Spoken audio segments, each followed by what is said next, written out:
उस गोलगप्पे वाले ने सच में संगीता की कटोरी में तीखा पानी भर दिया था और बेचारी उसे मीठा पानी समझकर पी गई और तई तई नाचने लगी। स्टॉप इट यार रूप्स।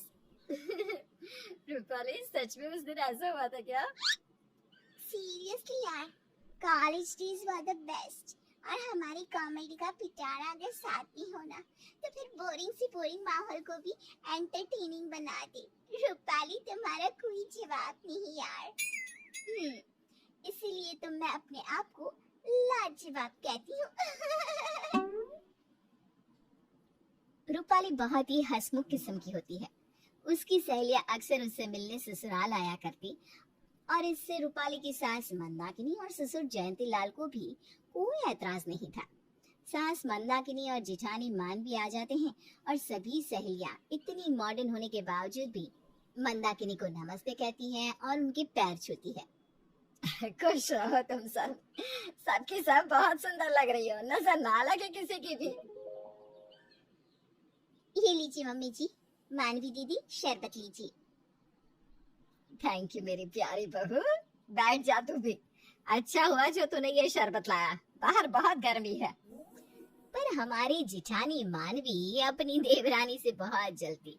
वो गुस्से से शरबत के ग्लास को कस के पकड़कर मन ही मन खुद से कहती है, ये रूपाली अपनी सहेलियों के साथ इतना हंसती है, जोक्स क्रैक करती है, इस सब के बावजूद भी पापा जी और माँ जी के दिल को हमेशा जीतती रहती है। न जाने कौन सा जादू टोना करती है सब पर। रूपाली की सहेलियां हफ्ते में 2 से 3 बार आकर मंदाकिनी और रूपाली के साथ गप्पे लड़ाती, गेम्स खेलती और वो लोग शॉपिंग पर भी जाते। मंदाकिनी बाकी क्रूर सासू की तरह नहीं थी, वो काफी मॉडर्न ख्यालों वाली थी। पर देवरानी के प्रति सबका बढ़ता प्यार और स्नेह देखकर जेठानी मानवी का गुस्सा 7वें आसमान पर पहुंच जाता है। बस बहुत हो गया, आप इस ड्रामा क्वीन के नखरे और इसे मिल रहा सबका प्यार और खुशी मैं नहीं देख सकती। मुझसे ये सब सहन नहीं हो रहा। मुझे कुछ ना कुछ तो करना पड़ेगा। I have to do something, जिससे इस रूपाली के फ्रेंड्स के आने जाने पे लॉकडाउन लग जाए और फिर इसकी हैप्पीनेस सैडनेस में बदल जाए। और मैं जानती हूँ कौन है वो शख्स जिसके हाथ से ये सब हो सकता है। जल कुकड़ी मानवी सीधा जाती है रूपाली के पति समीर के पास। देवर जी, अगर आप बिजी ना हो तो 2 मिनट बात कर लूं क्या? अरे हाँ हाँ बिल्कुल मानवी भाभी, बोलिए ना। देखिए, अब रूपाली मेरी छोटी बहन की तरह है और आप मेरे छोटे भाई की तरह, इसलिए मैं आप दोनों का भला ही चाहती हूँ। जैसे रूपाली की सहेलियां यूं हर हफ्ते 2 से 3 बार घर पे आ जाती हैं और रूपाली अपना लाफ्टर शो शुरू कर देती है ना, इसलिए आसपास के पड़ोसी उसके स्वभाव पर बहुत नाम रख रहे हैं। पीठ पीछे उसे कभी जोकर तो कभी पागल कहते हैं और सभी बुरी औरतें भी माँ जी को नाम रखती हैं कि इतनी जवान लड़कियों के साथ काला चश्मा यानी कि गोगस लगाकर घूमती हैं। ये वो पता नहीं क्या क्या कहते हैं। अब आप ही बताइए, ये सारी बातें हल्की हैं या गंभीर? ऑब्वियसली गंभीर है भाभी, और नहीं तो क्या। इसमें रूपाली के साथ साथ माँ जी की भी तो नाक कट रही है। इससे पहले कि पूरा मोहल्ला हमारे घर को कोई सर्कस या कॉमेडी शो का नाम दे दे, आप प्लीज इस बात पर, इस मुद्दे पर गौर फरमाइए ना और कुछ कीजिए जिसके चलते ये सब कम हो या फिर ना के बराबर ही हो जाए। हाँ हाँ मानवी भाभी, थैंक यू, आपने रूपाली और मम्मी के बारे में इतना सोचा और मुझे ये बात आकर बताई। बाद में समीर रूपाली और मंदाकिनी को सुनाता है, मैंने कह दिया ना एक बार, आज के बाद तुम्हारी सहेलियां मुझे इस घर में नहीं दिखनी चाहिए। मैं ये जो कुछ भी कर रहा हूँ तुम्हारी भलाई के लिए ही कर रहा हूँ। मुझे किसी पागल कुत्ते ने नहीं काटा है। आई थिंक काट लिया है सच में, वरना तुम इतने वियर्ड तरीके से बर्ताव करते ही नहीं। अरे क्या भलाई, सारे मोहल्ले वाले मेरी तारीफ करते हैं, मुझसे इतना प्यार करते हैं मेरे इतने हैप्पी नेचर के लिए। रूपाली, वो सब तुम्हारे सामने तुम्हारे बारे में अच्छी अच्छी मीठी मीठी बातें करते हैं, लेकिन तुम्हारे पीठ पीछे वो लोग तुम्हारे बारे में बहुत गंदा बोलते हैं। अपने साथ साथ मेरी माँ का भी नाम खराब करना चाहती हो क्या? लेकिन समीर बेटो, नहीं पापा, आप प्लीज आज अपना भाषण अपने पास ही रखिए। मैं जानता हूँ कि मैं जो कुछ भी कर रहा हूँ सही कर रहा हूँ। समीर अब रूपाली की सहेलियों का आना जाना हमेशा के लिए बंद करवा देता है और रूपाली को दुखी और उदास देखकर मानवी को बहुत खुशी होती है। फाइनली मेरी हंसमुख देवरानी की हंसी चली गई। पड़ी रह घर में अकेली और काम कर, तू इसी लायक है। बहुत हंस ली, अब थोड़े और सुबह फिर मेरे कलेजे को ठंडक पड़ेगी। मानवी की चाल कामयाब हो ही गई। वहीं बेचारी रूपाली अपनी सहेलियों को रोज मिस करती। वो चाहते हुए भी उन्हें अपने घर नहीं बुला सकती थी। समय गुजरता जाता है।